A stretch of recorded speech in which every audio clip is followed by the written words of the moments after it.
Magpaano ko kayo? Huwag niyong tigilan yung pagpuprotesta niyo sa mapayapang pamamaraan. I will emphasize na kailangan daw talaga peaceful lang. Yung ginagawa ng mga followers ng Kingdom of Jesus Christ sa Liwasang Bonifacio, disiplinado yata ang raling nakita ko yun. Nagsasayawan lang, nag-express lang. Ganun sana para madaling makakuha ng simpatiya.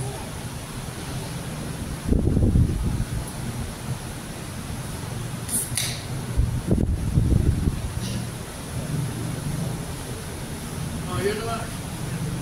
Bakit hindi nyo tinatanong yung ginagawa sa inyo ng media?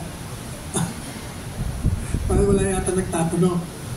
Kasi, di ba, yung mga kinupuyog yung mga mainstream media. Kasi naman, yung mga network, yung mga bosses, hindi naman yung mga reporters may kasalanan Siyempre, ang instruction, hindi mo ilalabas yung nangyayari doon.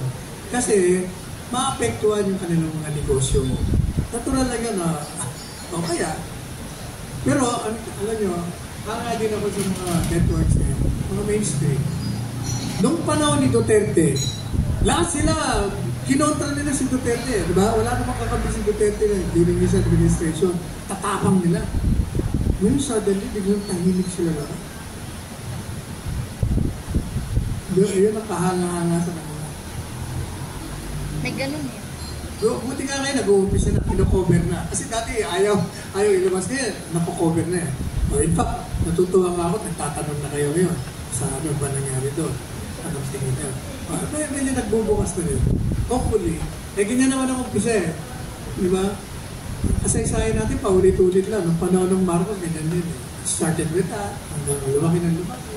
Ganyan We never learn from the lessons of history.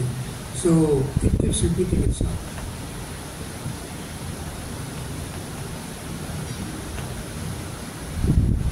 Kaya hindi tayo umuunlad. Lagi na-i-stop ang growth natin.